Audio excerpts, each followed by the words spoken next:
በስመ አብ ወወልድ ወመንፈስ ቅዱስ አሐዱ አምላክ አሜን።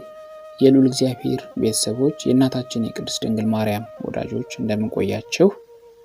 አሜን። የአምላካችን የልዑል እግዚአብሔር ስም ዛሬም ዘወትርም እስከ ዘላለም ድረስ የተመሰገነ ይሁን። ዛሬ የአብይ ጾም የሶስተኛው ሳምንት ላይ ደርሰናል። ቤተክርስቲያናችን በአብይ ጾም ውስጥ ላሉ ሳምንታት ለእያንዳንዳቸው የየራሳቸው ስያሜ ሰጥታለች። በዚህም መሰረት የዛሬው የአብይ ጾም ሶስተኛው ሳምንት ምኩራብ ይባላል። በዚህ ሶስተኛው የአብይ ጾም ሳምንት አምላካችን ጌታችን መድኃኒታችን ኢየሱስ ክርስቶስ በምኩራብ እየገባ የወንጌልን ትምህርት እንዳስተማረ፣ ብዙ ድውያንን እንደፈወሰ፣ የሰንበት ጌታ እንደሆነ፣ የአባቴ ቤት የጸሎት ቤት እንጂ የንግድ ቦታ አይደለም በማለት በቤተ መቅደሱ አካባቢ የሚነግዱ ነጋዴዎችን ስለመገሰጹ ትምህርት ይሰጥበታል። በተለይም በነቢዩ በኢሳይያስ እንደተጻፈ ጌታ በአይሁድ ምኩራብ ገብቶ መጽሐፍ እንዲሰጡ ጠይቆ የሚሰሙት ቃል ዛሬ በጆሮአቸው እንደተፈጸመ እንዲህ ሲል እንደነገራቸው ይዘከርበታል። የሉቃስ ወንጌል ምዕራፍ 4 ከቁጥር 14 እስከ 23 ያለውን እንመለከተዋለን። ኢየሱስም በመንፈስ ኃይል ወደ ገሊላ ተመለሰ። ስለ እርሱም በዙሪያ ባለችው አገር ሁሉ ዝና ወጣ። እርሱም በምኩራባቸው ያስተምር፣ ሁሉም ያመሰግኑት ነበር። ወዳደገበትም ወደ ናዝሬት መጣ። እንደ ልማዱም በሰንበት ቀን ወደ ምኩራብ ገባ፣ ሊያነብም ተነሳ። የነቢዩንም የኢሳይያስን መጽሐፍ ሰጡት። መጽሐፉንም በተረተረ ጊዜ የጌታ መንፈስ በእኔ ላይ ነው፣ ለድሆች ወንጌልን እሰብክ ዘንድ ቀብቶኛልና፣ ለታሰሩትን መፈታትን፣ ለዕውሮችም ማየትን እሰብክ ዘንድ፣ የተጠቁትንም ነፃ ወጣ ዘንድ፣ የተወደደችውንም የጌታን ዓመት እሰብክ ዘንድ ልኮኛል ተብሎ የተጻፈበትን ስፍራ አገኘ። መጽሐፉንም ጠቅልሎ ለአገልጋዩ ሰጠውና ተቀመጠ። በምኩራብም የነበሩ ሁሉ ትኩር ብለው ይመለከቱት ነበር። እርሱም ዛሬ ይህ መጽሐፍ በጆሮአችሁ ተፈጸመ ይላቸው ጀመር። ሁሉም ይመሰክሩለት ነበር። ከአፉም ከሚወጣው ከጸጋው ቃል የተነሳ እየተደነቁ ይህ ዮሴፍ ልጅ አይደለምን ይሉ ነበር። እርሱም ያለ ጥርጥር ይህን ምሳሌ ባለመድኃኒት ሆይ ራስህን ፈውስ፣ በቅፍርናሆም እንዳደረከው የሰማነውን ሁሉ በዚህ በገዛ አገርህ ደግሞ አድርግ ትሉኛላችሁ አላቸው። ጌታችን በምድር ሲመላለስ ከዚህ ቀደም በምኩራባቸው ተሰምቶ የማይታወቅ የወንጌልን ትምህርት እንዳስተማራቸውና ዕውራን እንዲያዩ፣ ደንቆሮችም እንዲሰሙ፣ ዲዳዎችም እንዲናገሩ በማድረግ እንዲሁም ደግሞ ሙታንን በማስነሳት የተለያዩ ድንቅ ታምራቶችን በማድረግ የወንጌልን ኃይል ስለማሳየቱ ይተረክበታል። የቤትህ ቅናት በላኝ ተብሎ እንደተጻፈ ሕገ እግዚአብሔር እንዲፈጸም፣ ሕገ ቤተ ክርስቲያን እንዳይፈርስ፣ ስርዓተ ቤተ ክርስቲያን እንዳይበላሽ በአይሁድ ምኩራብ በመግባት እንዳስተማረ ሁሉ ዛሬም እያንዳንዳችን የቤተ ክርስቲያንን ነገር ለቤተ ክርስቲያን በማድረግ በቤተ ክርስቲያን መንፈሳዊ ነገርን ብቻ በመስራት ሰውን ሳይሆን እግዚአብሔርን በመከተል ቤተ ክርስቲያን መጠበቅ እንደሚገባን ሰፊ ትምህርት ይሰጥበታል። ቤተ ክርስቲያን የጌታ ስጋና ደም የሚፈተትባት፣ ሰዎች ዘላለማዊ ሕይወትን የሚያገኙባት መሆኗ ይነገርባታል። ጌታችን በቅፍርናሆም ምኩራብ የሕይወት እንጀራ እርሱ እንደመሆኑ ያስተማረበት አብይ ክፍል በዚህ በሶስተኛው ሳምንት የአብይ ጾም በሰፊው ይነገራል።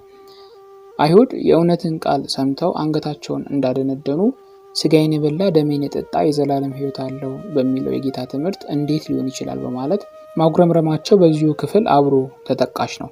ጌታም እስራኤል በምድረ በዳ በልተው የነበሩት መናና እውነተኛ የሕይወት እንጀራ ያላቸውን ልዩነት በማነጻጸር እንዲህ ሲል አስተምሯቸዋል። የጌታችን የኢየሱስ ክርስቶስ ወንጌል ቅዱስ ዮሐንስ እንደጻፈው የዮሐንስ ወንጌል ምዕራፍ 6 ከቁጥር 46 እስከ 59 አብን ያየ ማንም የለም፣ ከእግዚአብሔር ከሆነ በቀር እርሱ አብን አይቷል። እውነት እውነት እላችኋለሁ በእኔ የሚያምን የዘላለም ሕይወት አለው።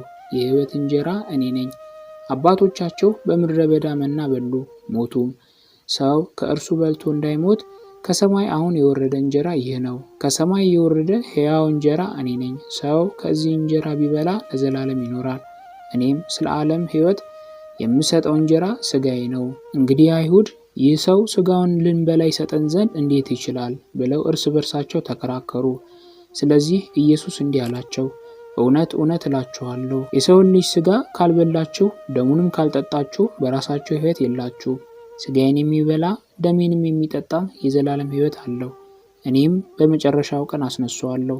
ሥጋዬ እውነተኛ መብል ደሜም እውነተኛ መጠጥ ነውና ሥጋዬን የሚበላ ደሜንም የሚጠጣ በእኔ ይኖራል፣ እኔም በእርሱ እኖራለሁ። ሕያው አብ እንደላከኝ እኔም ከአብ የተነሳ ሕያው እንደምሆን እንዲሁ የሚበላኝ ደግሞ ከእኔ የተነሳ ሕያው ይሆናል። ከሰማይ የወረደ እንጀራ ይህ ነው። አባቶቻችሁ መና በልተው እንደሞቱ አይደለም። ይህን እንጀራ የሚበላ ለዘላለም ይኖራል። በቅፍርናሆም ሲያስተምር እንዲህ በምኩራብ አለ። የዮሐንስ ወንጌል ምዕራፍ 6 ከቁጥር 46 እስከ 59። በዚህ በሶስተኛው ሳምንት በቅዳሴ ላይ የሚነበቡ የመጽሐፍ ቅዱስ ክፍሎች ሙሉውን ምንባብ ከዚህ የሚከተሉት ናቸው። የሐዋርያው የጳውሎስ መልእክት ወደ ቆላስይስ ሰዎች ምዕራፍ 2 ከቁጥር 16 እስከ 23። እንግዲህ በመብል ወይም በመጠጥ ወይም ስለ በዓል ወይም ስለ ወር መባቻ ወይም ስለ ሰንበት ማንም አይፍረድባችሁ። እነዚህ ሊመጡ ያሉት ነገሮች ጥላ ናቸውና አካሉ ግን የክርስቶስ ነው። ትሕትናንና የመላእክትን አምልኮ እየወደደ ባላየውም ያለ ፈቃድ እየገባ በሥጋዊውም አእምሮ በከንቱ እየታበየ ማንም አይፍረድባቸው። እንደዚህ ያለ ሰው ራስ ወደሚሆነው አይጠጋም። ከእርሱም አካል ሁሉ በጅማትና በማሰሪያ ምግብን እየተቀበለ እየተጋጠመም እግዚአብሔር በሚሰጠው ማደግ ያድጋል። ከዓለማዊ ከመጀመሪያው ትምህርት ርቃችሁ ከክርስቶስ ጋር ከሞታችሁ እንደ ሰው ሥርዓትና ትምህርት አትያዝ፣ አትቅመስ፣ አትንካ ለሚሉት ትእዛዛት በዓለም እንደምትኖሩ ስለምን ትገዛላችሁ? እነዚህ ሁሉ በመደረግ ሊጠፉ ተወስነዋልና። ይህ እንደ ገዛ ፍቃድህ በማምለክና በትሕትና ሥጋንም በመጨቆን ጥበብ ያለው ይመስላል። ነገር ግን ሥጋ ያለ ልክ እንዳይጠግብ ለመከልከል ምንም አይጠቅምም ተብሎ ተጽፏልና። የሐዋርያው የያዕቆብ መልእክት ምዕራፍ 2 ከቁጥር 14 እስከ 26። ወንድሞቼ ሆይ እምነት አለኝ የሚል ሥራ ግን የሌለው ሰው ቢኖር ምን ይጠቅመዋል? እምነቱስ ሊያድነው ይችላልን? ወንድም ወይም እህት ራቁታቸውን ቢሆኑ የዕለት ምግብንም ቢያጡ ከእናንተ አንዱም በደህና ሂዱ፣ እሳት ሙቁ፣ ጥገቡን ቢላቸው ለሰውነት ግን የሚያስፈልጉትን ባትሰጧቸው ምን ይጠቅማቸዋል? እንደዚሁም ሥራ የሌለው እምነት ቢኖር በራሱ የሞተ ነው። ነገር ግን አንድ ሰው አንተ እምነት አለህ፣ እኔም ሥራ አለኝ፣ እምነትህን ከሥራ ለይተህ አሳየኝ፣ እኔም እምነቴን በሥራዬ አሳያለሁ ይላል። እግዚአብሔር አንድ እንደሆነ አንተ ታምናለህ፣ መልካም ታደርጋለህ። አጋንንት ደግሞ ያምናሉ ይንቀጠቀጡማል።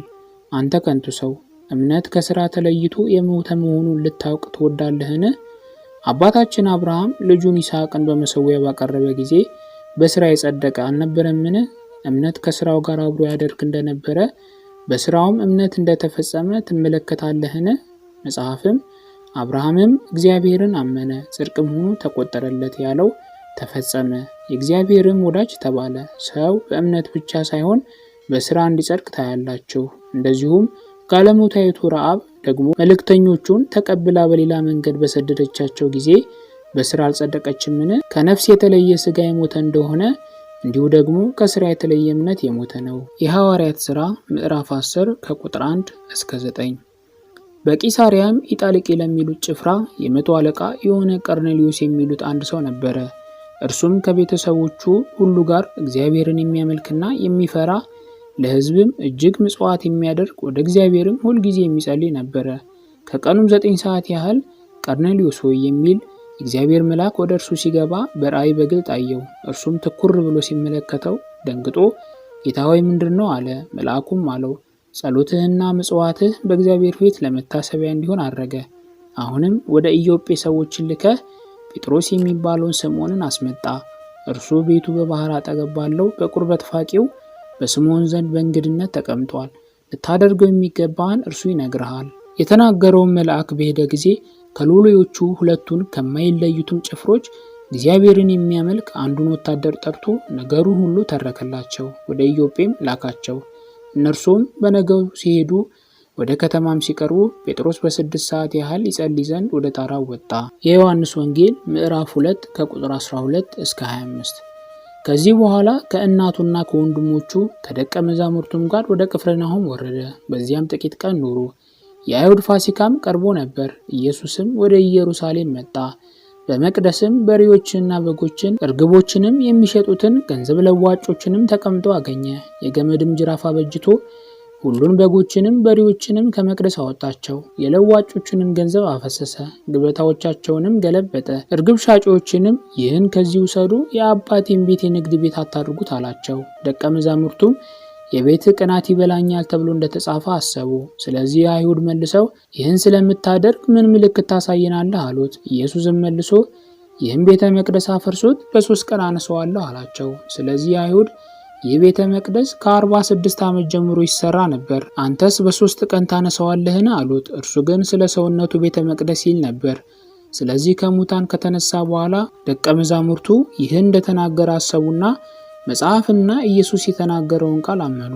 በፋሲካ በዓልም በኢየሩሳሌም ሳለ ያደረገውን ምልክት ባዩ ጊዜ ብዙ ሰዎች በስሙ አመኑ። ነገር ግን ኢየሱስ ሰዎችን ሁሉ ያውቅ ነበር፣ ስለ ሰው ማንም ሊመሰክር አያስፈልገውም ነበርና አይተማመናቸውም ነበር፣ ራሱ በሰው ያለውን ያውቅ ነበርና።